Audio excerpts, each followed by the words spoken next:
you come back again with asking us the same question. It's been answered. So, it's boring. So Yeah, who said it's 1.22 miles? Who said that? What? Who said it's 1.22 miles? The radius, if you calculate, do some calculations, the maths work. The maths work. Well, the maths work then. Fine. And there it is. Yeah, it's so at 1.22 miles. Is it? Or isn't it? Well, riddle me this. When you're in an airplane, why is it that they put the gyroscope in a black box instead of a black sphere? Ah. Right. Don't do that. You just been comical now, trying to conflate the black box with the guidance system. The black box doesn't have the gyros in it. Black box is the data flight. Someone called Harry has been recording us and uploading. How about we jam that black box? Now go on. Sorry. Someone called Harry Key is recording streams, uploading them. Right. Good so, for him. What is like the competition? How popular it's becoming. You see, they're mirroring, they're recording. That's what was. Who is this? Harry? Did you say? Harry, yeah. And he's uploading it to his YouTube channel, is he? Yeah, on YouTube. Go on. You got a link?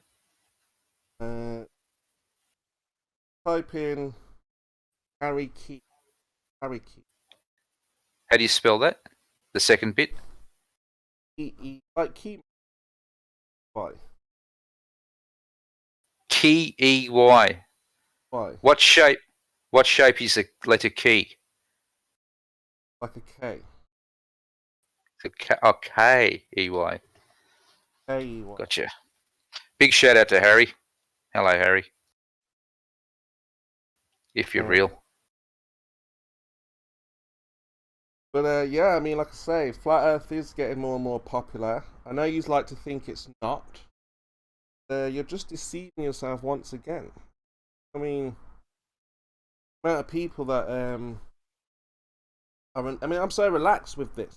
Just a normal, like when I compare it to say 5, 6, 7 years ago, never ever do this. Just talk to somebody and explain, and everyone gets it. Main thing. I don't think everyone's bothered because they can't do anything about it. So if you can't do anything about it, what's the point in arguing? That's where Flat Earth grows. Others can't do anything about. You know what I mean, Watts? Go on. No, I'm just looking at Harry Key's channel, mate. What did you say? Found it. I have indeed, yes. I worked out what shape letter key was too. So what were you saying? I'm just saying that they're uploading what we say here and stuff. Oh no, I could see that, but I thought you were talking about something else. You don't remember? I can't remember now. No, I didn't think so. Okay.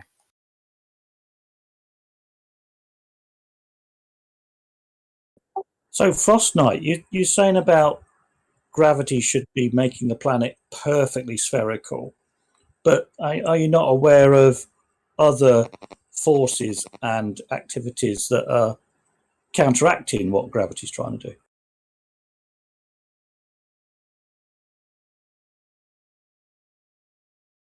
Frost. No, he's clearly not paying attention. Frost Knight. I don't think he's really serious about that either. Yes, how can I help you?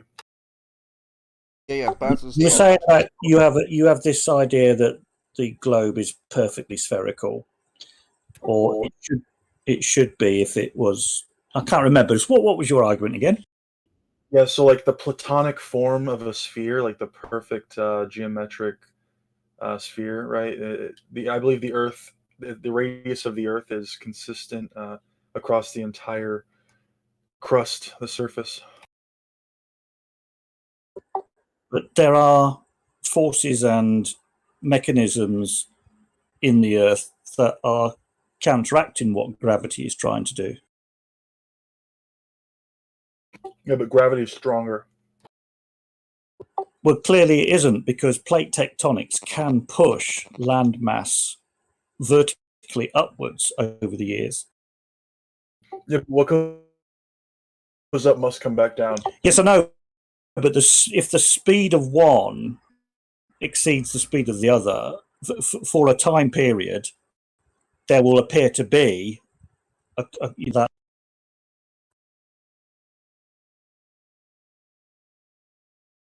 There's a constant force of acceleration of gravity downwards, and this velocity is squared. So what's interesting is that actually that things not only go down, but they go down at a faster and faster rate. So what you're trying to propose to me is that somehow the ground is just magically holding itself up with velocity squared force acting upon it, bringing it back down. I don't think so. Well, that was a lot of words with no substance. I mean, what you think without any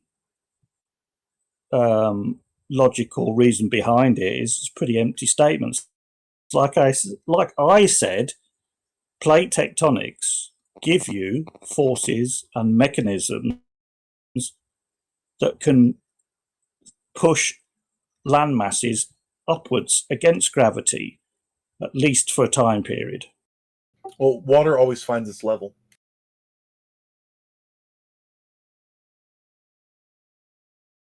Okay. So, All right. if Yeah. here, No, I'm not. No, it's my mistake for engaging you. I can see All right. I've been in error there. you concede that I was correct and I win. Ross, you're just a fucking. I don't know. You're bored. And you say this stupid shit just to hook people into a conversation. It's just It fucking looks that way boring. because you're not even a flat earther, are you? Really, are you? Well, Kimo, neither are you.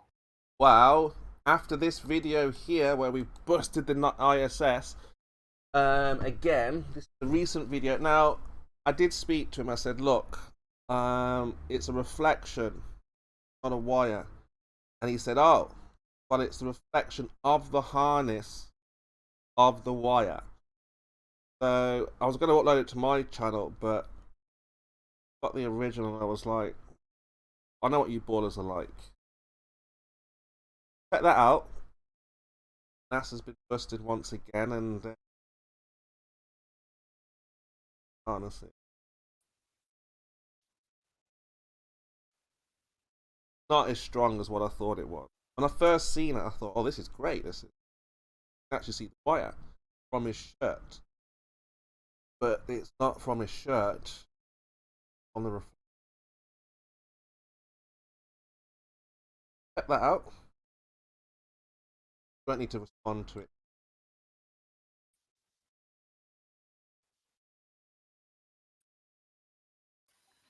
Harry's eggshells too, by the way, Spurs, in case you didn't know. Harry what?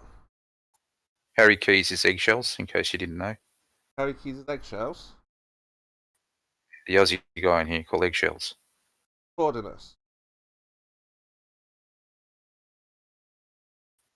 PSO. What is it with you Aussies? Byford did it before, recorded us. It's so unbelievable that there are flat earthers on the other side. Guys, it's like, I can't believe it. There's just no way. I can't believe they're flat earthers. Well, what's the difference? You record it, don't you? Yeah, I'm documenting it, aren't I? You can't believe there's flat earthers either. I can't believe there are globe earthers. Hey. So in your lumpy globe model, all these round earthers in here, you believe that the Earth is pear-shaped, that it actually is wider on the bottom than the top. Now, first of all, yeah, it's a fact. It's measured. It has a measure. But here's the thing, what is the bottom and what is the top? That has no relevance. Frost, just fuck off. Seriously, just literally fuck off. It's No, you need to- arbitrary. It's arbitrary. It's just Yeah. so fucking boring from this guy. Seriously, You need to explain how is it possible that something can be pear-shaped. when you there's really gravity need to acting on it? get a video game or something like it. I'm tired of this dipshit coming in here. No, seriously, it doesn't make any sense. Pear-shaped, really? Come on.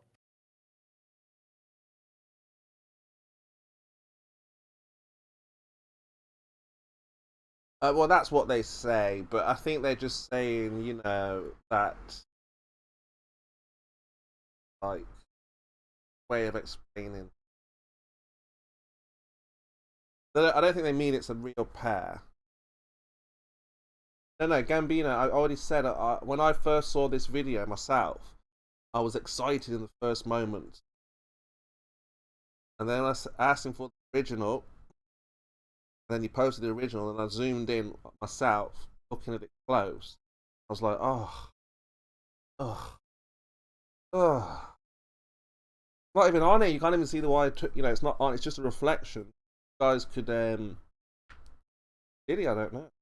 You guys could come up with all sorts of bits. What that reflects. Not very strong. Yes, I agree. It was quite. But obviously, if you already know that they use wires, then obviously this is just clear for you. Looking to uses, then obviously it's not a wire. So we have photographic evidence from space. All right, NASA's taken photographs of the Earth, and you know what's interesting? Those photographs actually show the Earth corresponds to my model, not the lumpy Earth model. If you look at the photographs of Earth, it's a perfect sphere. It's not this lumpy thing that Neil deGrasse Tyson keeps talking about. It's not, you fucking idiot. I challenge you to show me one lump on that perfectly Just sphere. listen, idiot. Okay, you can see the bulge at the equator, even on a 4,000 pixel resolution image. It's only about 4 pixels of a variance in the radius between the poles and the equator. It's there. Look, when It's we're just small that you can't notice it with your eye. That's why we use instruments to measure it. look, if we're scrutinizing over a couple pixels, that could easily be lens flare. You're such a fucktard. I don't know. I think he's just a troll. He is like he does this all the time. He comes up with some stupid topic, and it's not. If it was entertaining, fine. At least chemo slightly makes it entertaining. This guy he's just bored out of his mind. Looks spherical to me, man. I don't know. I don't see a pair.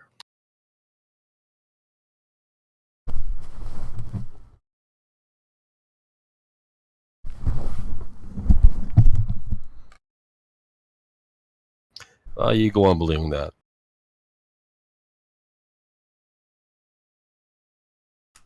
See, the sphere model actually flies in the face of you atheists because you don't want to believe that there's a perfect representation of an actual shape out in the universe. Frost, cut the shit. What is your deal?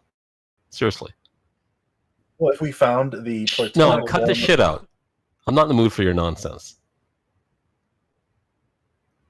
So anyway, Just Spurs, cut the this shit video out. you posted about this level Earth observer, this thing in the whatever it is, ISS, is it? You there, Spurs? Yeah. Yeah, have you got the original? I'd like to have a look at the whole thing, that it hasn't been chopped and cut up. Yeah, I can get you. Sphere. It's like Two- point two in- 0.000 two something. It's so small that even in the high level geodesy textbooks, Larry, it's too small Larry, to be of consequence. Larry, can you hear us, Larry? Yeah. You're coming in real loud there. Did you mean to talk, or was that an accident? Around 16 minutes or just before 6. Well, look for that girl that he shows, and towards the end anyway. Not the end, second half. Okay, thank you. So when I got the original like this, I zoomed in, looked at it, I was like, good, but like I say, it's not good enough for all earthers. It's quite simple to see what mistakes he's made analysing the video, so it's a pretty poor show, I think. I just want to see how he came to this conclusion. It's curious. Almost uploaded it to mine and everything. About to be like, we've done it again. Look.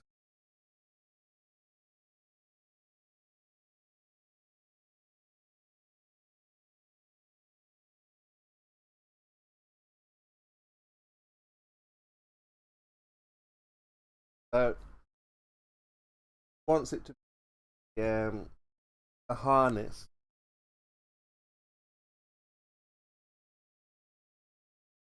Action.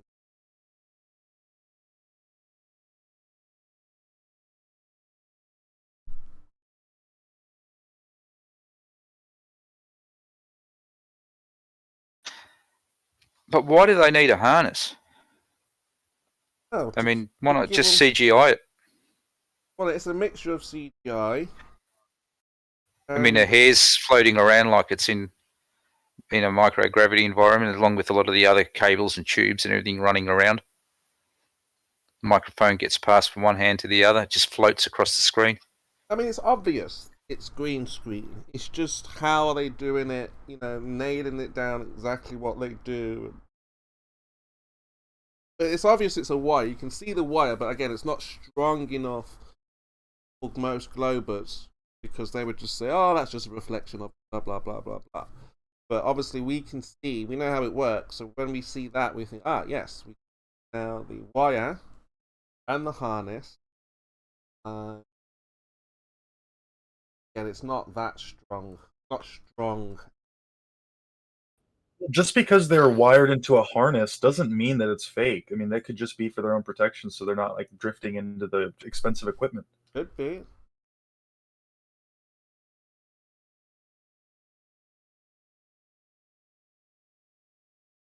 No, but we know space. You're right, though, fake. Spurs. I don't think it's good evidence. Not a You're good right out- there. I no, agree with you. this was. If it was good, it would have been on Under No Pressure yesterday. I was in the middle of editing. Like your ball one, where the ball one, yeah, with the one that dropped. And that was very good. No, evidence. that one's not good evidence That is either. very strong evidence. Because you don't look at the whole thing. That's going viral all over the other platforms, like other social media. Massive. Just doesn't. You don't see it like that because obviously you're in your little group. You don't see bigger picture. Mm-hmm.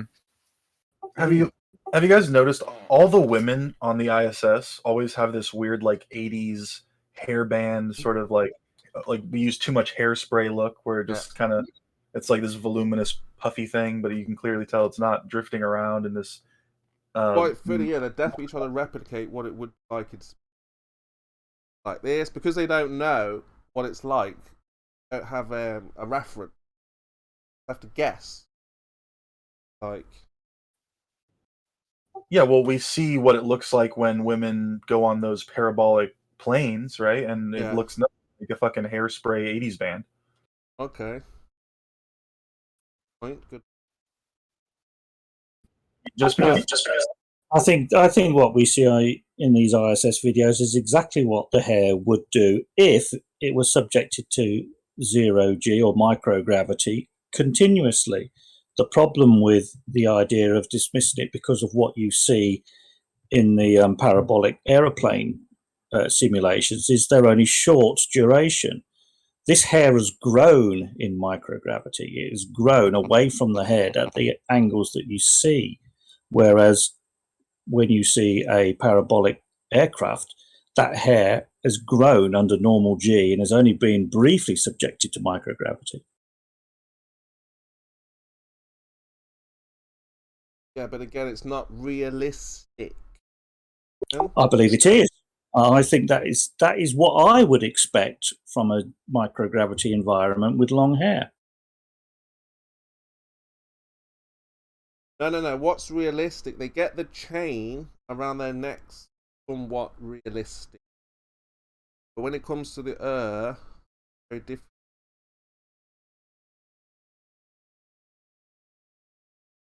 Like I say, if they weren't on wires, they'd be doing much more. I mean, they would do things much more. They would just sit there with their hands crossed, like they're trying to hide something. It's all very obvious, but again, these are just circumstantial. But apart from that, can't even go to space anyway. It's a second dynamics law violation here. Again, those things. It's what again? What is it again? Second law of thermodynamics.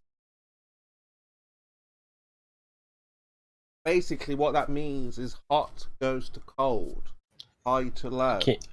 Kimo, that's not what the second law of thermodynamics means. No, but or in a represents. nutshell. No, not even in a nutshell. Not even your nutty head is that what it's supposed to mean. Yeah, but what it means is that you got this high. No, you're wrong. All right, what is it then? You're just wrong. Go on then, explain it then. It deals with entropy. Yeah. This fucking high pressure, low pressure nonsense that you keep coming up with is nonsense. But even besides that, that's not even our model. It's not 14.7 psi next to zero. No. But you have gases at where it's weakest. Gas is at its weak. What the fuck are you talking the about gas now? is at the highest level where it's weakest. Gravity is at its weakest. Yes. Those gases flying off into. Obviously, the 14.7 saying, yeah, it's that much because gravity's pulling it down. But as you go away from the Earth, the force becomes less and less and less and less. So, breaking physics here. These models. No, not at all. No physics is broken. Well, that's why we can't science that, right? You can't do an experiment. So, Kimo, So why- without looking it up, the second law of thermodynamics states that in an isolated system, the entropy of the system can remain constant or increase. It can never decrease. That but sound about again, right? just for the layman, so we can science this or have a look at an example. A cup of tea. Where the cup of tea will never get warmer. It's and not an warmer. isolated system. It's not an isolated system. Yes, but we know that the cup of tea will not get. Listen, you numpty fucktard. I just told you that the definition is an isolated system. I'm using a cup. I have a cup of coffee in front of me. It's not an isolated system. Right, so the heat in that will never increase. Well, you can't proceed with your analogy, Chemo, because it's not an appropriate analogy.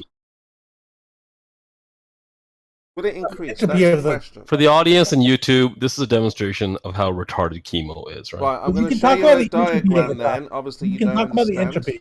entropy. Okay? Yeah, Do a it's just not diagram the rocket. thermodynamic relation. But the entropy of the cup is still something that you can consider. Right, here's an image. You learners here.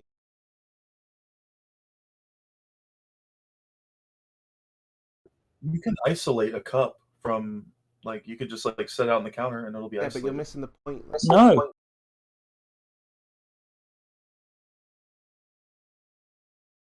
Hold on, let me.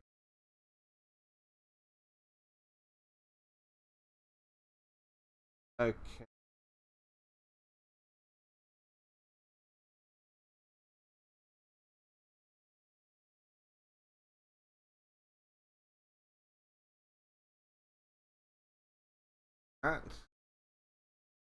Okay. So here we go. Very simple. Very, very simple. It doesn't have to be as technical as you guys would like to.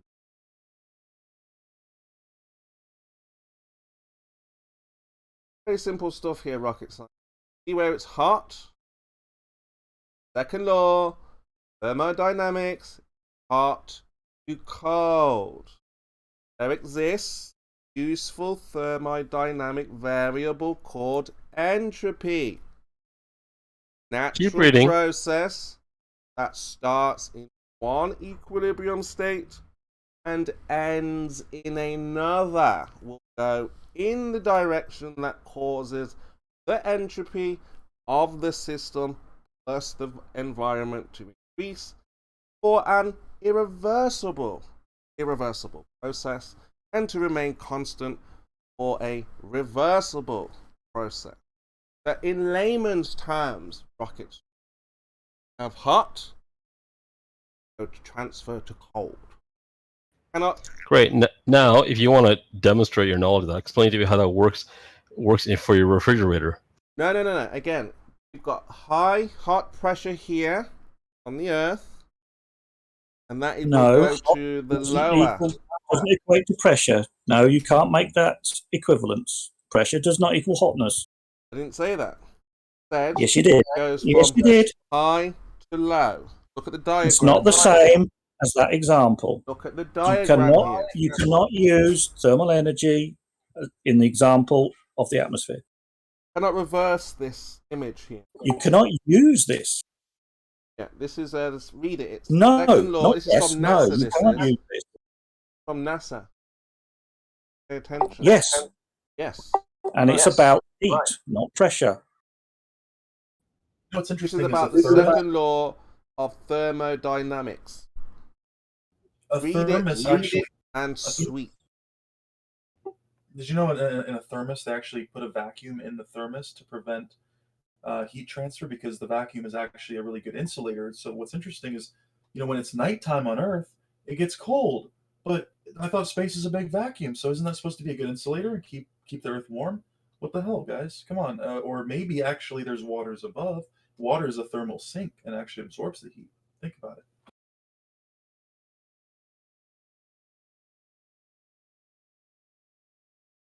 So you can't escape this, guys. Your model is a violation. Okay? That means How's it a violation? the How's it a violation violation, Paul? is we have high pressure Mhm. next to low pressure, So what? and the second law Yeah. tells us that we will have high to low. Only in an isolated system. Kimo, question for you. Like, I don't understand. What high pressure is next to a low pressure? Where? You've got the gas and space. Where is that boundary? Who knows? It doesn't Oh, exist. who knows? Okay. Where is that boundary? Good question. So, It doesn't exist. how do you explain the atmospheric gradient? The gradient on your model is gravity. In reality, there is no gradient. Yes, there is. Gravity is not Wait, the so- gradient. There's Reality measured with real instruments by real people. Yes, gravity causes this. Really, yes? lots of times. So it is one of the most real things about our model you can get. Okay, is the again, fact your that model pressure says there's a gradient caused by vertically away from the surface. gravity. Yeah? In the It's not a real world, gradient. you Doesn't know cannot. what it's caused by. It's there. It's In reality. the real world, there is no gravity. Measurable reality. So if there's no gravity, there is no atmospheric pressure. Therefore, there is no Questioning gradient. the cause and the source does not make the gradient disappear magically. No. He asked me about the gradient, and that comes from gravity. Yes, the gradient is observed though, Kimo. We see the gradient. It doesn't matter where it comes from, it's still there. Yeah, and that is from gravity. Whatever, but it's there. It's irrelevant Yeah, what it's whatever from. means you get your Irrelevant what gradient it's from It's an gravity. observation of reality. So, but what about the gradient? So you have this gradient. Now, where's the line that where you have high pressure in the vacuum? Again, in your model, that would be around the Kármán line. No, that's not true. But in No. reality, Our model doesn't That's say not that. true. in reality, you know you don't have a force. So if there's Kimo, no that's not force, true. there's no Kármán pressure, line there's is no not a gradient. line of pressure next to a vacuum at all. It's not even remotely what the Kármán line is. What? The Kármán line is not that line where there's high pressure next to a vacuum. It's not even remotely what the Kármán line is. Kármán It's not line wrong. is where space begins from that point. So no, Kimo. The Kármán line is just an imaginary theoretical line used to establish a demarcation between where a vehicle can fly in atmosphere and generate lift, or the velocity, or the point is fast enough that it has to be on an orbital trajectory. That's Well, what the for Kármán me- line is. For me, the Kármán Kármán line line. in reality, Kármán line in reality is just an administrative definition. No. It's not an There's no imaginary. say. it's Yes, not an yes, yes, yes, imaginary yes, yes, line. yes. It's Yes, not. yes, yes, yes, yes, No, yes, it's yes, not. Kimo. No, it's Kimo, not. Kimo, yes, yes, yes. No, it's Yes, not. yes, yes. It is just can an tell you why it's arbitrary line of a nice Kimo, number. I can tell It's you a why nice it's not an round number, imaginary line. 100 kilometers, that is just put there, established, Nope. so that shiny-ass office workers can That's say, not this true. is You're just space telling me a and this is story now. Norway. You're just telling me a There's no story. That's not science true. he is behind. correct, Kimo. He's telling you the You're truth. just telling me a story. Poetry. Now look. I'm It is telling a you line. what the purpose and the definition of the Kármán line is. It's not a scientific line. It's Yes, not there is. There is an absolute line. It's that not an separates absolute the line. rocket. It Just is help not me a realise line where it is. of any guys, human one at a operation time, of one any at a time. physical property. Mm. Chemo. Mm. Respond. Yeah. Yes. So there is a line, okay, and that line, where we draw the line, is where aircraft can no longer fly. So an aeroplane will go up. As soon as it gets to the line where it cannot fly anymore, that's the line. Then above that line is where you need rockets. That's why we have rockets and not aeroplanes. So the line where the aeroplane finishes or stops is the place where we have that line, that real line. It's a real place where they Not can't a real go any place. higher. So, but Kimo, you're hijacking the definition of the Kármán line to claim that's where the dome is? Is this what I'm understanding? No. I'm saying that a plane can go above that line, but it's not going to fly. So it will... Kimo, a plane doesn't even fly even remotely close to that line. No. And a satellite will fly saying, remotely above that line. Okay, so but my point is, what I'm saying, how I understand it now, made me realise, you just helped me out, is that an aeroplane, that's where we draw the line. Any aircraft that we can build, any plane, jet plane, whatever you want to call it, the limit of that plane is where that line is. That's it. That's correct. There's no more air above that line. The plane can... Yes, there is. No. There That's is not some correct. air. No, like, what was it? The X-15. X-15 went up, I don't know, like 60 miles, 70 miles, 65 miles. That's it. They come back down because there's no more air. It's not the case. The F-15 was a rocket-powered device. Yeah, rocket aeroplane. So that's what I mean. So that was a rocket aeroplane, and that is the limit where that plane, rocket plane could go. It came back down. No, you're incorrect on this one, Kimo. I'm not incorrect. Show me an airplane that can go. What's the highest an airplane can go? You can't even get close to the Kármán line with most airplanes. No, you obviously don't understand what's being said. An airplane You will obviously go up. don't know enough about I airplanes. don't understand what's being said, Kimo. What do you think the ceiling is for a 747? I didn't say anything about the ceiling. I'm talking about the air. I know, but the ceiling is how high you can go, and I'm saying that no planes. I didn't say anything about a ceiling. You're man me. I know, but I'm saying something about the ceiling because that's as high as a plane can go. And No, I didn't say that though. I said the line. The ceiling for most planes is going to be far lower than the Kármán line. It's not a ceiling because they can go past the line, but they won't No, fly. That's not true. So just imagine a real line where there's air under that line. So you fly up. I mean, Kimo, you can keep repeating yourself, but you're saying something that's dead wrong. You're just incorrect. Well, prove it then. Well, to prove it, just look up the ceilings for airplanes. Again, you keep saying ceiling. I can barely hear you anyway, but you're straw man. What ceiling do you think a typical airplane has? I don't know why you keep bringing up ceiling. Ceiling is the maximum altitude the airplane can fly. Ceiling. It's called the ceiling. Yeah, it's just not. a term used for the performance envelope of an aircraft. Well, I didn't say that. That's not my words. They're your words. I didn't say any of that. It's an aeronautical engineering. I say line. I say line. You can say ceiling. How about maximum altitude? What do you think the maximum altitude for most planes is? That is the line where they draw the line. Incorrect. You're wrong about that. If you think that's the case, then you are just dead wrong. The planes can go higher than that line. Can you get close to that line? Yes, they can go closer. If there's air there, they can fly. That's what an How high airplane is. You think the 747 can go that high? You go where the air is, and that's it. No, but that's not the case. True. 45,000 feet. 45,000 feet. 45,000 feet. That's now think about how far away the Kármán line is from 45,000 feet. 45,000 feet?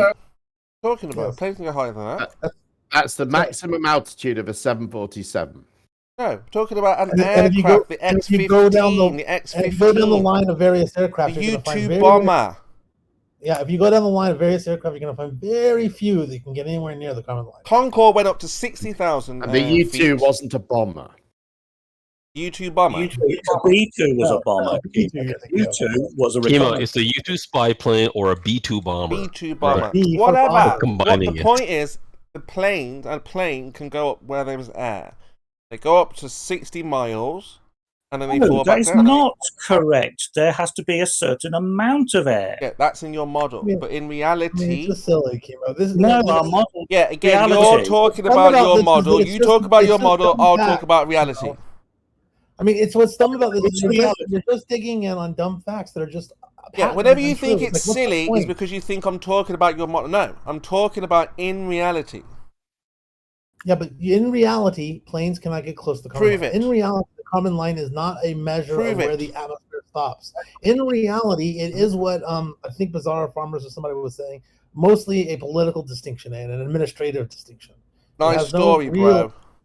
It's just the truth, dude. It's just a story. I mean, it's the story of the truth. You're a writer. You write stories. You make things up. I tell you the Administrative, truth.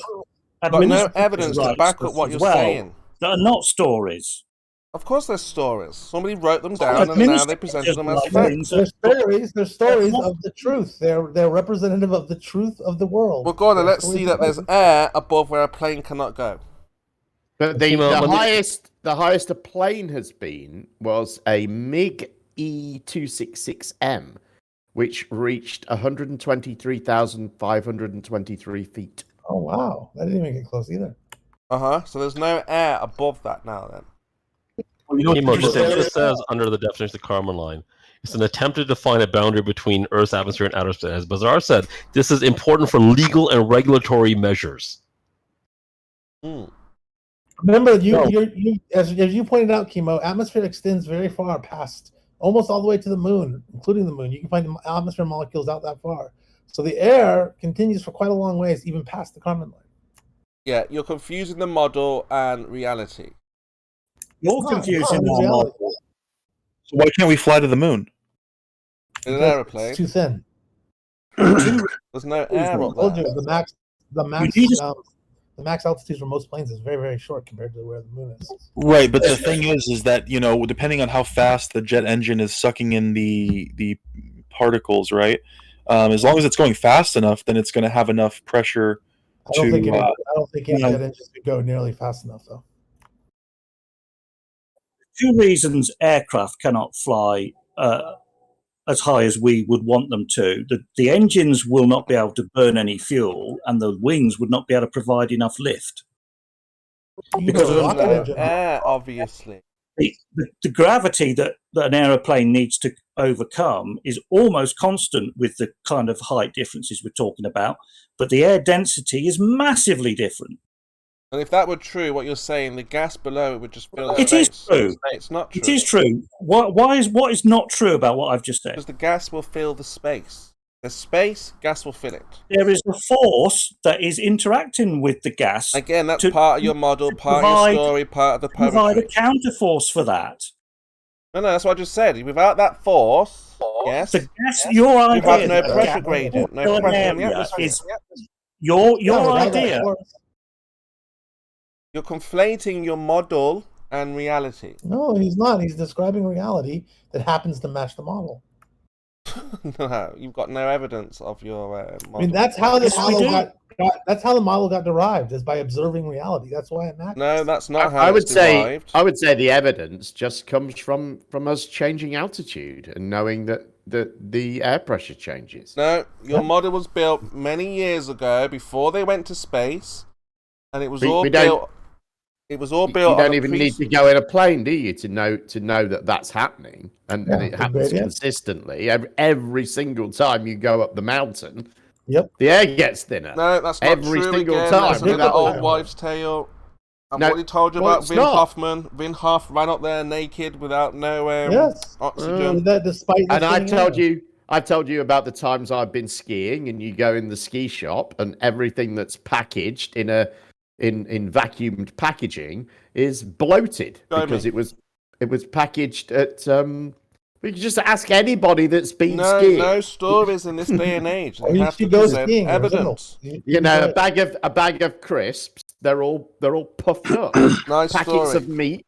They're all. That happens puffed when you. everything. That happens when we drive Look, to Tahoe. guys, you guys have been brought up on when we cartoons, get to CGI, Tahoe, and when we stories. This generation here, from the car, it's always basically bursting at the seams.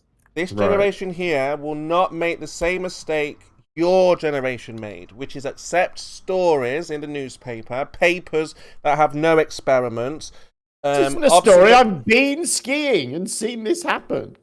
No, you probably didn't understand what Believe in was going on. stories. We Most did. people have tested this themselves, Chemo. Yeah, You you can probably didn't test understand what was this now. going on then. Because if there was real atmospheric pressure, you'd be able to take that that packet lower than sea level and then it would get tighter and tighter and smaller. It doesn't happen. Yes, it would. It That does. happens. Doesn't Yes, happen. it happens. Doesn't that? Yeah, again, It does part of happen. your model. It does. It does. I If know you in your go to model the it Dead says Sea- yes. In your model, yes. Or the what's No, it, in Death reality, Valley? Chemo, just because you haven't seen Oh, it, yeah, haven't where's tried it, or Jeremy haven't Veach? done it, doesn't mean it's not true. You Where's should just try Jeremy? these things, and you discover that the reality of the world follows the predictions of the model. What did you do to Jeremy again? What's happened? I drove Jeremy off last time, but he came back. Oh, he's back now. I just saw So- the message this morning. Jeremy drove off. Beach drove Flat off. Earthers. Anyway, Flat look, Earthers. you guys He's very easily driven off these days. Yeah. Oh, no, Flat yeah, Earthers I know. believe. Flat Earthers believe. Correct me if I'm wrong, but Flat Earthers believe that the moon is underneath the dome within the Earth's atmosphere. And That's so it's- correct. That's correct. And so scientists have now discovered that the moon is actually, in fact, within Earth's atmosphere. So isn't that a vindication of the on behalf of the Flat Earthers? Absolutely, absolutely. Sort of. I guess if you want to think that way, you could. But it breaks in so many other ways, it's not really that interesting. To say where the moon is part of the Earth's atmosphere is a very odd thing to describe. It's a completely different environment out there, and I would suggest it's not considered part of the atmosphere at all, because there are no common properties as in the area around the moon that the atmosphere Yes, The reason and why it much got classified as part of our atmosphere is because they think now, based on some new data, that it's under the influence of Earth's gravity, and that's kind of their definition. Is if an air molecule out around Earth, if it's basically escaped being influenced by the gravity of Earth, then it's no longer part of our atmosphere. If it's still being influenced by our gravity, then it is part of our atmosphere. Says the model. Extended out much farther. You'd always end that Veach with "says the model." Says the model. No, that's not true. There are plenty of flat earthers that actually take this to mean that the moon is in the atmosphere, and that means there's no space. It's just atmosphere between there and here, it is between here and the top of a mountain. Of course. What else is it going to be? And they've given that a name. They've given that a name. It's called the exosphere. So you have, just like you have troposphere, ionosphere, stratosphere, exosphere. Yeah, it is so far out there. It's just a tiny little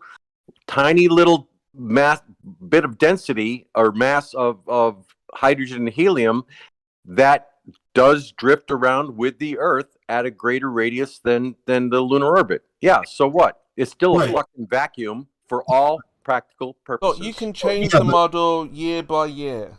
Okay, it doesn't matter. We know without the science to back it up, it's just another just so story, like what we're hearing. But that is the process of science, isn't it? The fact that we're changing it every year. That would be the science. Chemo of a scientific process, right? No, that's the old science, Jen. Again, that was the old way to say, we don't know anything, so we're going to keep on continuing like we could. That's not real. If you're on a ball and space was as it was, then yes, you would constantly keep changing because you're discovering more. But on a flat Earth, in an enclosed system, there's no, we could be wrong and we need to find out more. No, what's going on? We've got the system here. Everything is within. You don't know anything about it, do you? Once we get investigated of a model. I'm saying if you wanted to know everything, it's all here. And you still have to answer for satellites in the South Pole, so you're screwed. So, guys, can we just concede that no human has ever left Earth's atmosphere? Right. Sure. No. If the moon is in Earth's atmosphere, then yes, no one has ever left Earth's atmosphere. Well, the truth is, actually, they didn't classify that area as being under the influence of the atmosphere at the time in which they were there. So when they were there, they were outside the atmosphere. Yeah, I think when they were on the moon, they were in the moon's atmosphere. That's true. Actually, you're right. Yeah. Although there's almost none of it, I think there was. How can Jem know more about this than you, Veach? I find it's very peculiar that you know nothing about the moon landings, nothing about space. Jem is constantly correcting you and saying, no, this is what actually happened. I hear this all the time. I find it's very, very odd. You're in America, right next to the facility, and you know nothing. Oh my gosh. I'm telling you the answer. He's a moon landing genius. What can I tell you? He's done an incredible amount of research and should write a book if he would ever listen to me, and it would probably get published. But yeah, he's done a ton of work. How can he I know defer more him all than the time on this. you when you are next to NASA? You were Let me ask born you a in question. NASA. How is it that I can know more than you about everything? It's No, the same talking answer. about the moon landings in Because I worked space. harder and researched more and did more work and I'm smarter, and that's Jim to me. Jim did more work, is smarter, researched more. That's how it Yeah, works. how But can only that on this be? very specific thing, let me add. Very He's quickly. here in England and knows more about the moon landings than you that were there Yeah. and in the And facilities, I'm in in and America, and around I know it. more about the Plantagenets than you do, and which is Really, that's odd. just but peculiar. Yeah. Very odd. And I know more oh, about it's because Shakespeare than you do. I think I know more about Agincourt than you do. It means I think it's a generational thing now. I think it's because I grew up at a time when the space race was in full swing, and it very much enthralled little boys. We were excited by it, and we thought it was cool, and that's why I know about those things, because those events to me as a child they were inspirational things that shaped me as an adult to some extent, at least. So that's why I'm interested in those things, and they for me they have great value, and I think it's sad that other people don't get that value, that young people think that these things didn't happen. like Veach has no idea what went on. And I think that's sad, and so my aim was to try and maybe at least somebody can be inspired in the way that I was. Is my thoughts. Well, it is So impressive that you know all this, but it shouldn't be more than like someone who is very close connection. Well, the problem with being very close to it is that it's boring because it's what you've been close to your whole life. So there's nothing exotic or interesting about it. I never really paid that much attention. I learned more about the space program from Jim than I ever did from my dad. Right, that's impossible. Impossible. It's just the way it was. So if no human has ever left Earth's atmosphere, how do we know there's not a dome above the atmosphere? No, there might be. It's unlikely, but it's possible. So you don't know anything about space or anything. This is because other man-made things have gone further than that. Frost Knight asking the tough questions. Well, the problem is, supposedly we've sent all these different probes out there, but all we really get back from them is just signal, right? Just some sort of vague data. How do we really know that it's from the location that we expect it to be from? Well, there's a lot of good reasons to think that. It's giving us pictures and telemetry data and seeing how long it takes to get pings. And, there's some good reasons to think that, but, you can't guarantee it. You can't prove it. So it's kind of like 50-50 at this point. Sounds like a crapshoot to me. 99.9999999.00001. But close, 50-50 is the idea, the right idea. Just got to shift the numbers a bit. So flip a coin. Flip a coin, but one that's weighted very heavily towards one side. So, percent, just to catch you up, we're trying to figure out where the atmosphere stops. And I said where airplanes cannot fly. And they're like, no, there is more air or atmosphere above where a plane, like the highest plane, starts to fall back down. That's kind of like the original thinking behind the Kármán line. Right. And Veach is saying, no, that's just an arbitrary line. But it's not, because if planes can't fly higher than that point, well, that's the point. They can't fly close to that point. We've already established that. They can't even come near that point. Which implies they can't fly high. Because Kármán himself said that was like the cutoff. That was where aeronautics turns into astronautics, where you can get lift very much from the stop talking over that was the every idea. single You're right person. about You did that. it to me. Hold on, you did it to Jem. Chemo. You did it to Hey, Chemo, hold on, Chemo. What do you mean, Hey, hold on? Chemo. No one can talk. Hold on, Chemo. I'm trying to have a conversation with Percent. He's right about this, and I was going to tell him that no conversation. you're right about that. But in practice, the planes can't come anywhere close to it. So it's sort of like Kármán had this idea, like, I'm going to pick this spot as making this argument, and mostly it's about lift, but in reality, we don't have a plane that can get anywhere near there. So it's not really a practical or realistic cutoff. It's more of a political or administrative line. Why can't they get up there? And it's not about planes per se. It's about anything that's launching with, aeronautics. Well, rockets can get up there, but planes can't. Rocket planes can. Yeah, rocket planes could, yeah. Do we have any rocket planes? X-15 is a rocket plane, 65 miles. There's Virgin Galactic that can get to 80. Yeah. If that's I think that's just a rocket, not a rocket plane, but maybe it's a rocket plane. No. There was a pilot. So it has wings using cord lines and aerodynamics. Oh, so does the shuttle, but that's just for landing. And presumably That's true. With Virgin Galactic. Looking at shuttles, it's like vertical, right? The cord lines, up and down versus transverse with planes. No, So the shuttle it lands like a plane. So when it's coming in, the ailerons and the flaps and everything work like a plane does. Oh, my bad then. So in other words, the Kármán line is the theoretical maximum in which if God himself knitted the particles of a plane together, he might be able to get up to the Kármán line.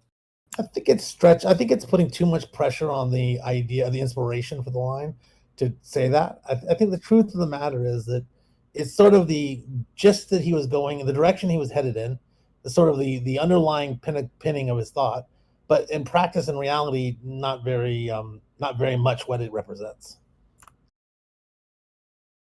Is that also the theoretical minimum for the altitude at which a satellite can orbit? No, not at all. I don't think it's even close. Well, I guess the theoretical minimum, I don't know what it is. I bet it's at least 100 miles, but I couldn't, don't quote me on that. I could be wrong. I don't think it's anywhere close to the Kármán line. All right, so I think there's too much atmosphere there. The reason it's at that limit is that a vehicle at this altitude would have to travel faster than orbital velocity to derive sufficient aerodynamic lift to support itself. Okay, that's cool. That makes sense. So guesswork with you, Veach, isn't it? No, that's not true.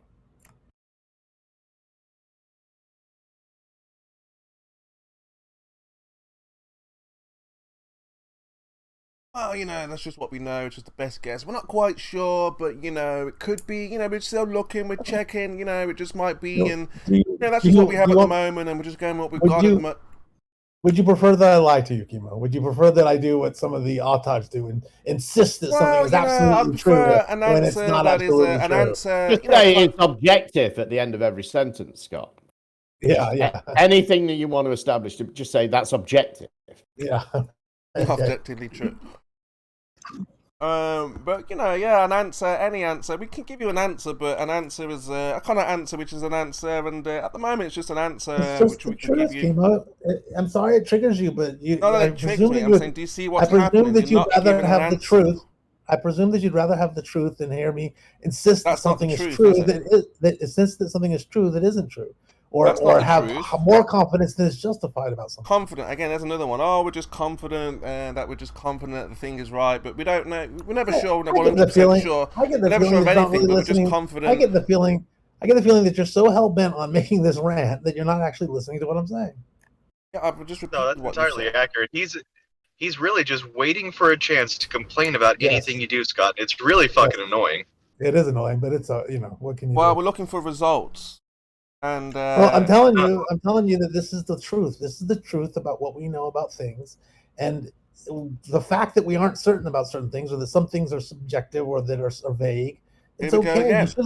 You should learn to get used to uncertainty. You learn to get used to vagueness, imprecision, because the real world. What are you even saying? What's going on? You need to get used to imprecision. You need to get used to vagueness and uncertainty, because the real world, because real science is full of these things.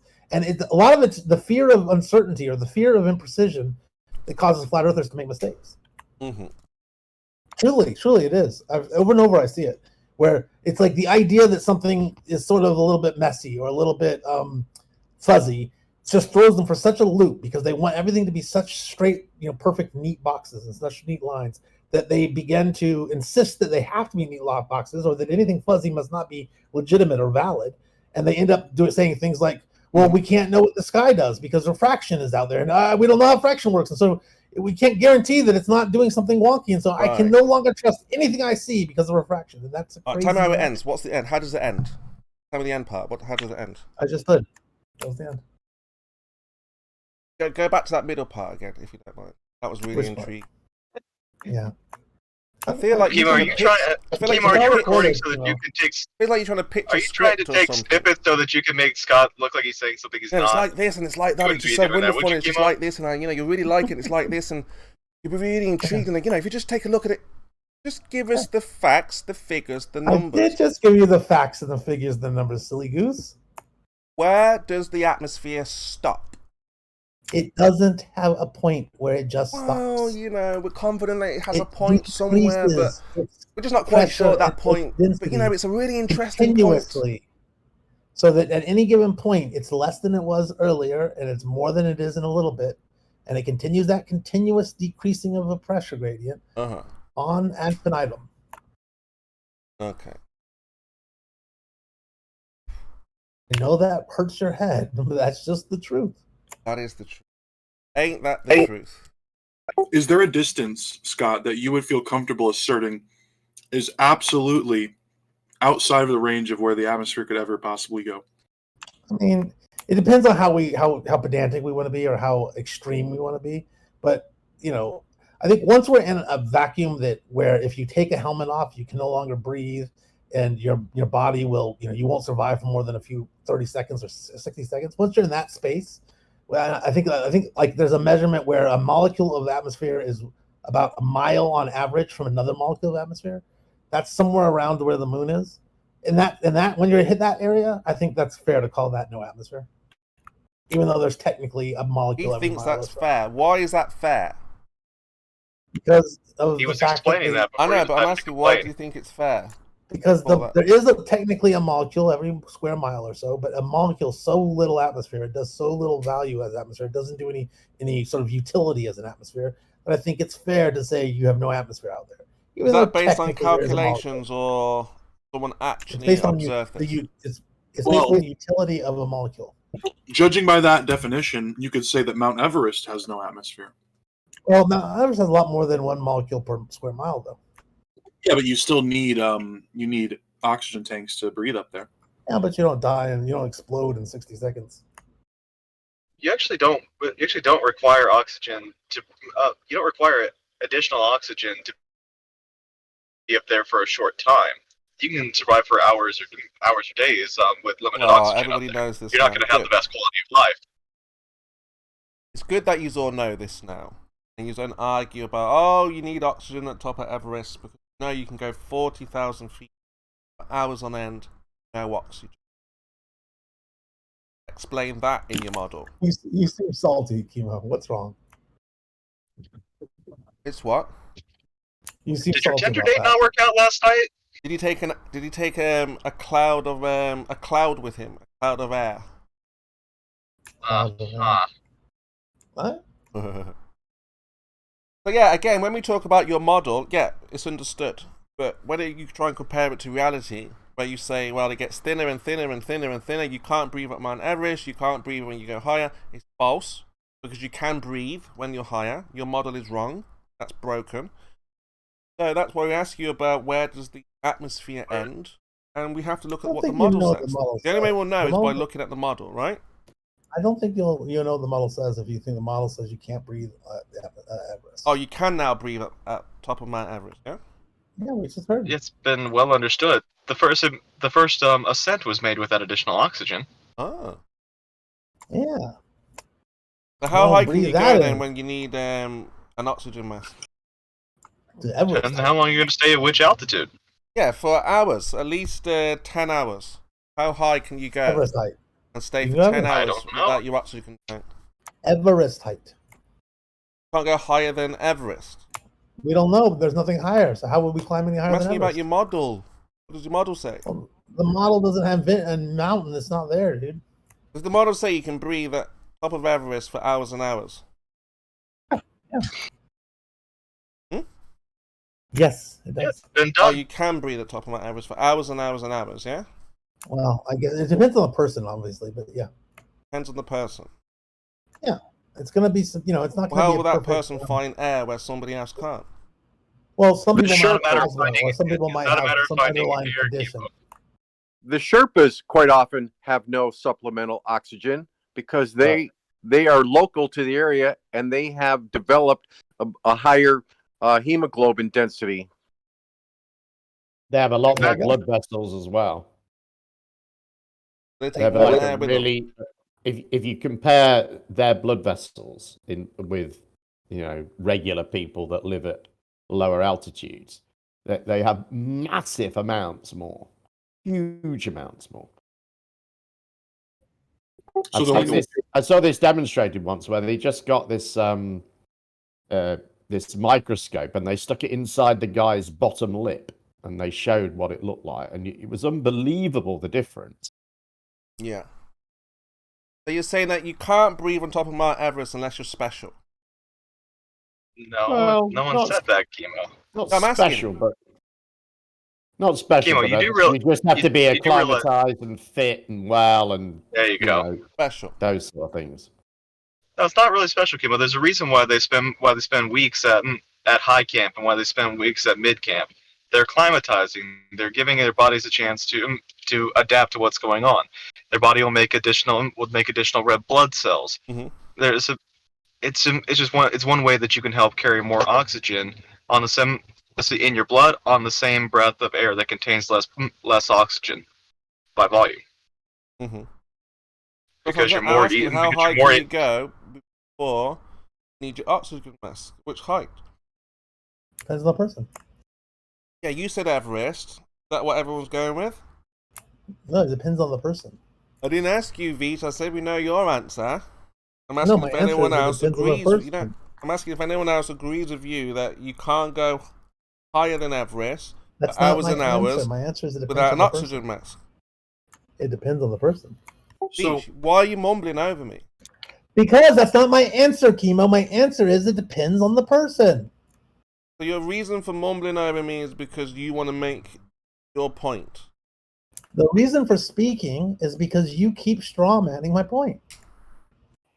what's the highest altitude a human could theoretically ever be acclimatized to? I don't know. Nobody knows. What does the model say? Doesn't say. I'm not sure anybody's done that testing, Chemo. What does the model say? It doesn't say. What does the model tell us about how high we can go before we need oxygen? You'd have to analyze it for some period of time, and we don't know of anyone doing that. Let's say we got like the most genetically superior alpaca farmers from the Himalayas, and we genetically bred and selected them to. Frostlight, you know that we don't know the answer to this. Who knows? Higher than most people. Well, if you don't know, let's find out from another baller. If they know. One's Or gonna do you know. speak but go for all ahead. ballers? No one's gonna know, but go ahead. No one's going to know, so you speak for all ballers then? Yes, in this case, I do. Ah, okay. Would anybody here like to voice one? Doesn't sound like it. Doesn't sound like Veach has anyone here spoken, he knows, and it's speaks for all okay to ballers. not know. It is okay for us to not know this, Chemo. You don't have to beat us with it just because we don't know something. Yeah, but we're proving something here, aren't we? You're not proving shit other than you are intent on making Demonstrating people that your answer model is questions. broken. You don't know how it works. How is you it don't know what's broken? You're just above, asking random trivia so questions that we high. don't happen to know the answer to. But just Trivia guessing. questions, by the This is way, what that- happens when you guess.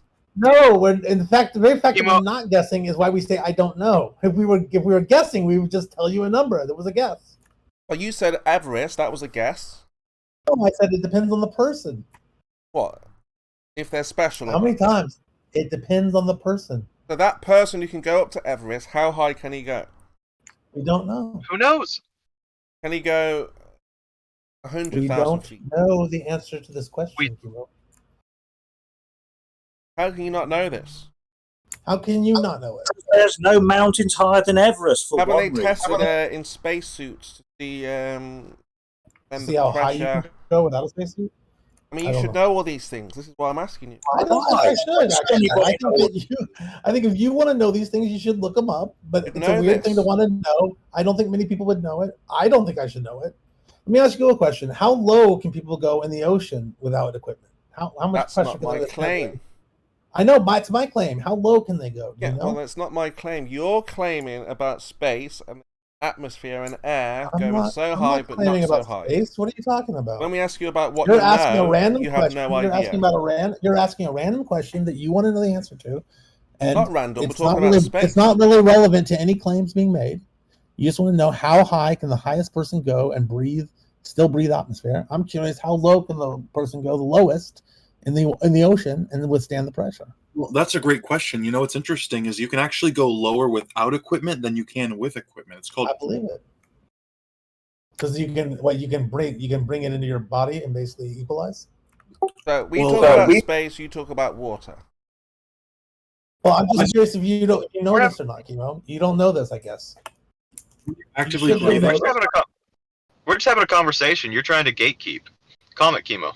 No, because we're trying to figure out the atmosphere, and now because the pressure's on, it's like, oh, quickly, let's talk about something else because we can't answer these things that we've guessed. I just think you should know that, Chemo. I don't know why you don't know it. You should know it.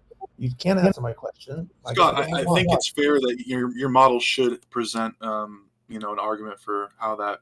I mean, it's not that it doesn't present an argument. They've got a model. It's that you have to do work to extract information out of it, and I don't think any of us know of anyone that's done this work. Maybe it's been done, but I certainly haven't done it, and I don't know where I would go to find it. I'm sure if it was a life or death situation, we could probably discover whether anyone's done it, but it's a pretty obscure question. Science should not fear, questions, right? No, it's not. The question is not terrifying. The question is just overly obscure. And if we had the answer, we'd give it to you, but we don't have the answer. Well, like I said, the model should tell you. The atmosphere gets thinner and thinner and thinner and thinner. At what point can a person not breathe in this thinner and thinner atmosphere? It depends on the person. Yeah, so we just told you the best person, how high can they go? Well, well-trained person for all of this, how high can they go? Okay, but what's his lung capacity though? What's the best? The best, whatever the best is. But what is that lung capacity? What's the actual lung capacity on the best person? All the best. They've got the best everything. I know. I get you want the best, but you have to tell me the details of what the best looks like. They're a step away from being a robot. They're not. Okay, but what do the? Okay, but Chemo, you have to tell me the details of what the best looks like. I get that it's the best. They're a step away from. No, but I don't know what the lung capacity of the best is. You have to tell me, and then I'll tell you how high you can go. What do you mean the lung capacity? You said he's the best. They're gonna hold their breath. It's important for me to know what the lung capacity is like. What do you mean? What do you mean? Take air from down here, then take it up there?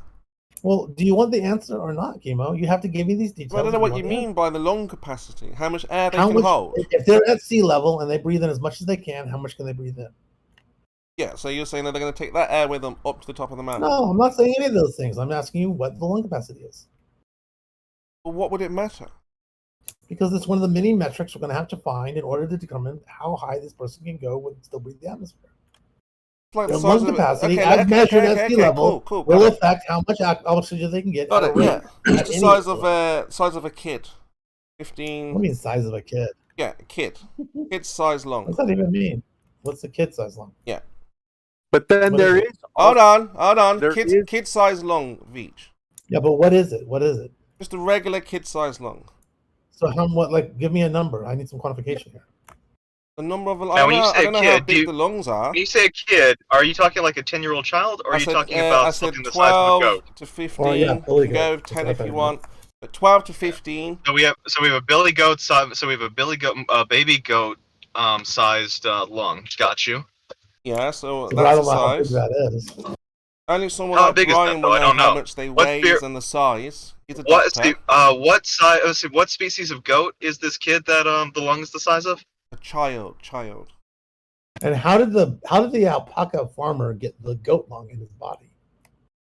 Yeah, it's weird.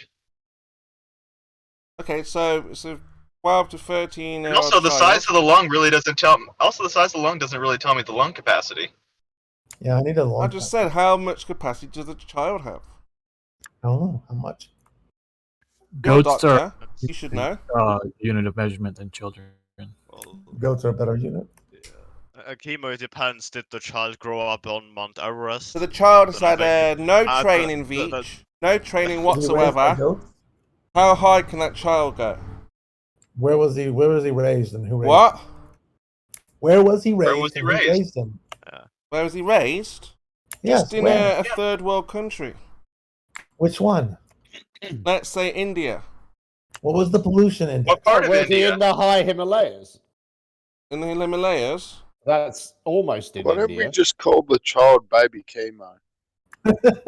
Well, again, it can be for any. It can be in Africa. It can be in Caribbean. It can You be gotta in tell us India. where, man. And it's We really need to know the strange that at this moment, Chemo is describing a lung that is a 12-year-old child somewhere born in India. But he won't give us the capacity. He's just telling us the size of a lung. Yeah. Yeah, you're the We also need to know doctor. the pollution. We need to know the pollution index of where they live, and we also need to know basically a rough schedule of what they did from the years 2 to 12 every day, like how much exercise they get, what are they outside or indoors, that kind of stuff. Yeah. Did they have any serious illnesses? That kind of thing. All Maybe kinds of they're a stuff. part of the maybe he's a Filipino immigrant and his family was a part of the Filipino smoking cult, and Yeah, they've been that- force feeding cigarettes down his throat since he could stand up. Whew, that would be bad, Chemo. That would not be good for your. Yeah, so how high could he go? We don't know. We'd have So- to get We need more information, Chemo. Why do we have Way two more. lungs instead of just one big one? It's a good question. Yeah, we're still not at a capacity we're still not at total capacity. We're not at reserve volume. We're not at diffusing capacity. We've got a lot of things left to go, Chemo, and you're still not describing a lung capacity. You're describing the size of a lung. You really need to fix that shit. Well, you're the doctor. You should know these numbers. Why does the palka farmer have a kid's lung anyway? So what's the answer then, I doctor? thought it was the lung. I thought it was the lung the size of the kid. Chemo hasn't been really clear on what we're talking Yeah, about what is yet. the capacity of a child? What's the capacity of a lung of a child? Which child? It's going to depend. It's going to depend on the child and how old the child is. 12 to 15. 12 to 15. 12 to 13. 12 to That's like 15. an 12 to infinite 15. range, The dude. range. We need to know the child, how exactly old he is. What's in the days, largest please. lung capacity you've seen, doctor, for a 12 to 15-year-old? Oh, I've actually seen a very large lung capacity, but that child actually couldn't breathe very well because he had a form of emphysema that was genetic. Yeah, but how much? Why What was- was the why was- capacity there? Why was his lung capacity large? What was the air capacity? His lung capacity was close to 6 liters. Okay, so is that how much air you would need to go up to the top of Everest? Chemo, you're kind of getting ahead of yourself here. A lung capacity isn't necessarily a good sign of what exactly someone's ability to diffuse oxygen across that is. So why In the is case of somebody with them for lung emphysema, capacity? in the case of I'm still speaking, Chemo. In the case of somebody with emphysema, they're going to have a larger lung capacity than most people. Yeah, I know The problem this. is that. Okay, then tell me what I'm going to finish with. I know all this, but does Veach know this? He's the one that brought up lung No, capacity. Chemo. You said you know this. Please tell me what you know about Yeah, emphysema and how everyone it deals knows with all lung of this capacity. stuff. The point is why did Veach bring No, up lung Chemo, capacity? tell me what you know. Because it's going to be one. It's just one of many variables we need to get from you. We need to get a lot of them. This is just the first one. No, but Here- lung here's what- capacity has nothing to do with it, Veach. You're not listening. It does. It will. It will influence the. Oh, well, answer. argue It with the will doctor influence then. it. He's not saying otherwise. No, What I'm he's saying saying that what is you're saying. alone. He's saying alone, it's not a metric that's going to be that useful, but it will be useful in the aggregate. And we have all the other data to put it in context with. Talking about lung capacity, is that the capacity to actually exhale, or is it possible for the lungs to fully deflate, or is there always some residual gas pressure within them? There's always some residual in there. You don't ever fully empty your lungs. So if you were in space and you were to evacuate all of the gas from your lungs, would that cause damage to the tissue in your lungs? So being deprived of oxygen for a significant amount of time will damage any tissue in your body. No, I'm referring specifically to just the actual structural integrity of not having any gas pressure within them. Would they some like collapse in some sort of a, would it rupture and like rip the lining? It wouldn't rupture or rip the lining. That's something else entirely. But you would get collapse of anything that you had that didn't really have enough smooth muscle to prop it open against it. But you wouldn't get, once again, you would not get full collapse because the pressure in your intrapleural cavity would still have to be overcome, and you'll have a pressure differential there. So parts of your lungs will still be held open by that. In addition to your secondary, your tertiary, and some of your alveolar bronchi have enough cartilage in them to where you couldn't collapse them. You just cannot fully collapse a lung. You cannot. It could have no air in it, but the lung itself could be still partially structurally open, if that's the question you're asking.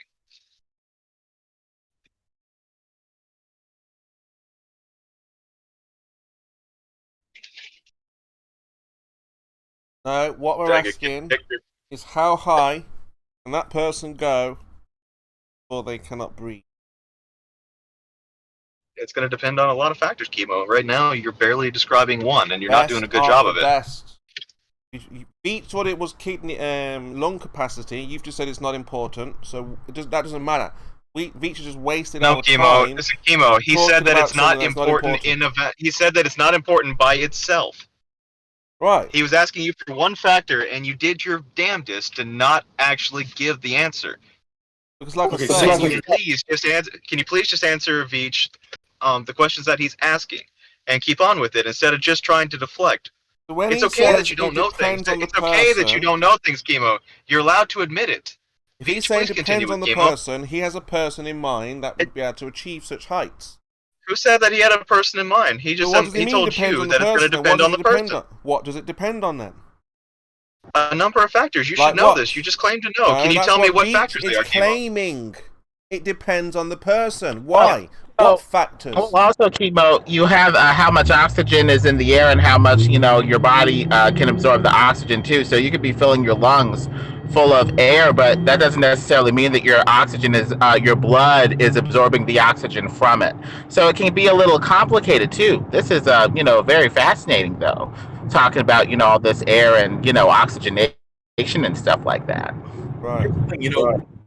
We have these finger monitors called blood saturation monitors, right? And they're pulse oximeters is what we call them. Exactly. And it has a scale of 100%, right? So you can't get any higher than 100%.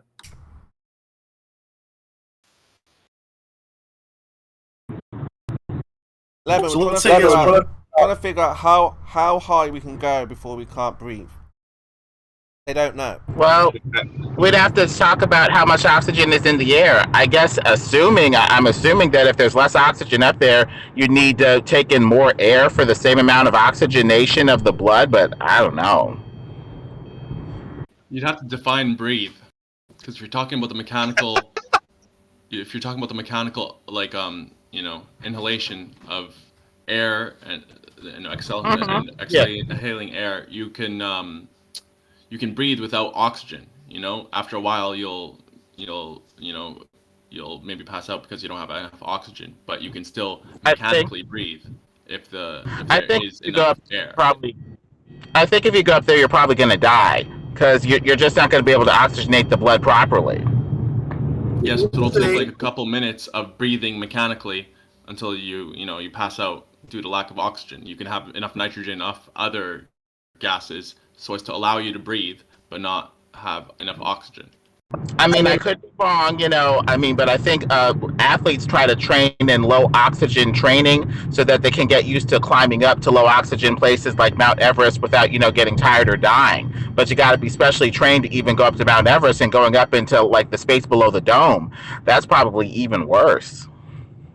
Let's say it's a 12-year-old Himalayan alpaca farmer with 6 liters of lung capacity and 100% saturation on his pulse oximeter. How high can he breathe? Shit. What was the first part? Where's Veach? Veach has run away, you see? Probably laughing his ass off in a corner. You see? Got destroyed with that question. But say again, Frost Knight. Sorry, say for him. Is Veach listening?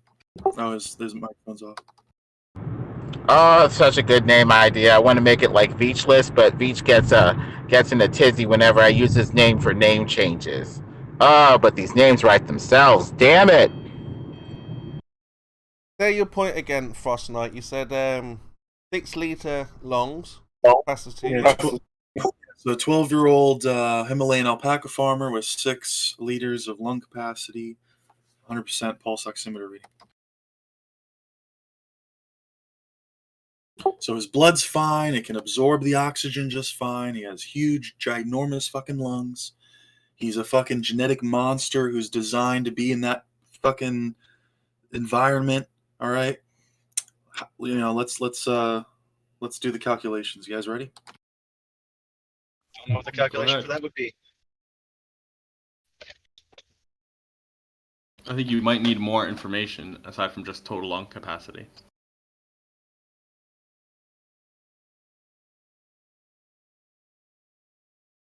Can anyone remember what the point of this was? Trying to figure out where does the air stop? Where is space and where is atmosphere? 1 minute Something to do with the Kármán line, I think it was. by the moon. Next minute it's by the Kármán line. Next minute it's a little bit lower, a little bit higher. Why aren't you out protesting? It was with the highest most of the altitude that Disney people family? can actually survive without the need for oxygen support. Because if you've got atmosphere everywhere, you've got no space. Then of course rockets can go to the moon, find an atmosphere. It's a pressure gradient. Oh shit! I lose. It's such a weird thing to think. Chemo, if there's one molecule per square mile, is that enough for a rocket to fly to space, to fly to the moon in? That wouldn't happen because gas will fill the space. That's just a calculation. Obviously not. Obviously all right, not. so you're still denying Newton's third law of motion. Got you. In all right, space, that's all I need. there is those laws don't apply in space. You know, a fluid always finds its level, and gas is a fluid, so we shouldn't have an issue there. Over a flat plane. I think that what they call space is the relative zone of calm where the satelloons tend to float and just kind of hover there outside of the wind and ionic streams that are below in the atmosphere. I think it's the space below the dome, if you will. Yes, this is right there at that level where they would need millions and millions of balloons to fill the sky, and they'd be easily spottable with telescopes. Yes, those balloons. So Lemon, in the container, what's causing this downward bias for the gas to make the gradient? Based off of their behavior by going into space-time, something in space, what we call in space. your model, in the flat Earth, enclosed system, got a gradient, you see, yeah? So the force would come from charge separation from the ether, making an uppity, downity, or whatever. Charge separation layering over a flat plane. You equate charge separation with density? It's an electrical background medium. It would electrically separate the medium into upper and lower layers. And the object would just float to its perspective layer. Yeah, but the more disparity of charge, the more disparity of density between the object and the medium. Would that be accurate? I guess we could say that, yes.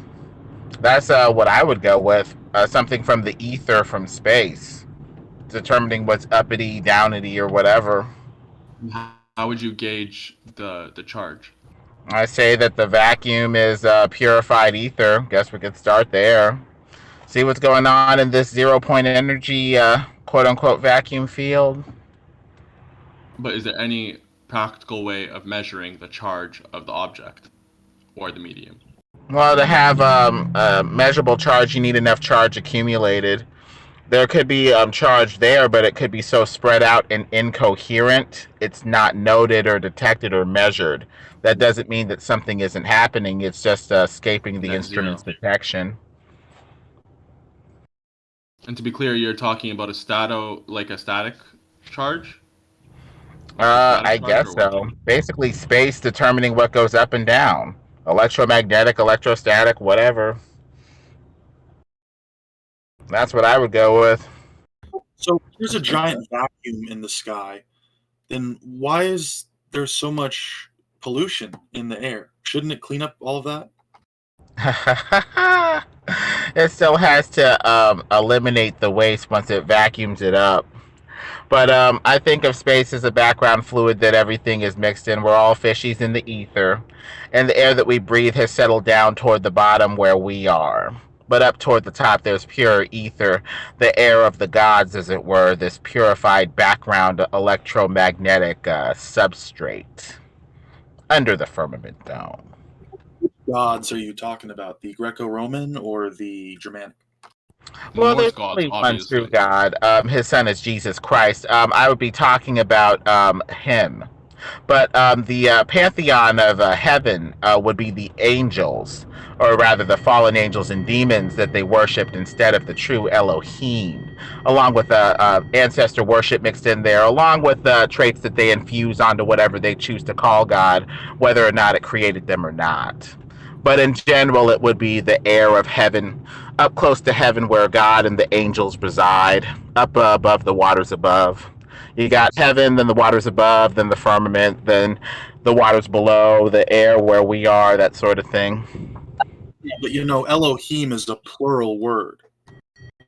It generally means powers, but only one power in heaven made us. The rest of them are created, like Satan and the fallen angel pantheon. The Bible clearly says multiple gods, but you say one. So who's right? Well, there are Lemon's several right. types of powers that we can submit to. If you're talking about a power that you could submit to anything. But there's only one Elohim that created us. That's the Elohim that was there in Genesis. That would be the true God. The rest of them would be ancestor worship, fakes, demons, fallen angels, or gods that we chose, and we chose to infuse meaning into, despite the fact that they didn't make us. So Elohim, plural, said, "Let us create them in our image." Yeah, that sounds singular to me. Kings use the royal we. That works with How the do you know it's Trinity. not that? Because at the beginning of creation, you have God the Father, you have the Holy Spirit hovering over the spirit of the waters, and in John in the New Testament, it says the Word was God and was with God. So there's at least three persons in a Trinity that were there from the beginning anyway. So they could be talking about the Trinity Elohim, not the angels and the heavenly pantheon Elohim necessarily. So I think the Trinity might cover that. I mean, we is used often in scripture when, as far as the language of God, when God is speaking or what have you. So I take it to mean, because there's only one God, I take it to mean that it's because he's the sovereign of all things, it's like the royal we. He's speaking on behalf of all of his creation. No, it's scholars are generally concluded that Elohim is a plural. I'm not speaking about Elohim specifically. I'm speaking about when God refers. Yeah, but we're talking about Elohim. We're talking about Elohim. I was clear about what I was talking about. Yeah, so you're trying to distract from the question. So Elohim means is a plural. It's not singular. That's how the Trinity can cover some of that by saying that there's God the Father, the Word, the Son, and the Holy Ghost. And also we can deal with, I guess you could say, God being one but three persons, with humanity being 7 billion people, but one humanity that is united in spirit. So I think is that a plural? Is that a plural then? It's a plurality with a bit of singularness in there. There's a multiplicity in the singular. There's a many in the one. Hey, Brenda, how would you tell me, is the royal we singular or plural? You're talking about the royal we, but the word we is a piece of shit talking. Answer the question. The word we is a French origin. Elohim, you're saying it's singular, and I'm saying could it be plural, but a royal plural? Royal plural means if the king is talking about himself and God, because under royal dictates they are representatives of God. You realize you don't have to be a king to use the royal we, right? Right, but look at it this way. We is a word of French origin, and French. Why is this piece of shit talking? Hey, you wanna stop interrupting me? Shut up. Shut up. Why don't you shut up, faggot? I'm fucking talking. Listen, Brenda, you're wrong. You just said I am a homosexual. Can we keep our language You're wrong. SJW PC compliant, please. Thank you. Please police your speech. Thanks from the management. Thank you. But Lemon, I'm referring to European Lemon, cigarettes. you're just gay. You're not a fag like Brenda is. I faggot as well. I am a bundle of sticks as well. I'm talking about European cigarettes. I would under no situation would I ever disparage an entire gender identity or sexual orientation, for that matter. But one single person is fine. Elohim is plural. It's the plural form of Eloah. And how do you know it's not a royal plural? A majestic Okay. plural, if you will. So, what I was going to say before this idiot interrupted me is, we is a word of French origin. Now, France does not have a monarchy anymore, so how are you going to call it the royal we? Then royal plural. Let's be polite. Typical. The thing I think that we're missing is that the kings did it to imitate God, and I think that they were imitating His Trinity. Needed. All I was trying to say is that there is a plurality in the one. We are billions of cells that make one person. We are mind, body, spirit. When our minds are broken by satanic levels of ritual abuse, we split personalities and we get different seats of personality that act with what appears to be their own will, their own consciousness, their own way of thinking and doing things when the mind is split. I mean, So there's a you can't work plurality the even way in out of us. Come on. You said something very specific, that the kings in France were referring to the Trinity. Citation, please, and no word salad. Elohim, which refers back to the Trinity, or at least the duality of God before you're backing Jesus the came onto question. the scene. But that's not the origin. That's not the origin of the royal we. The royal we, they're talking of themselves as a person and in their official capacity as a king.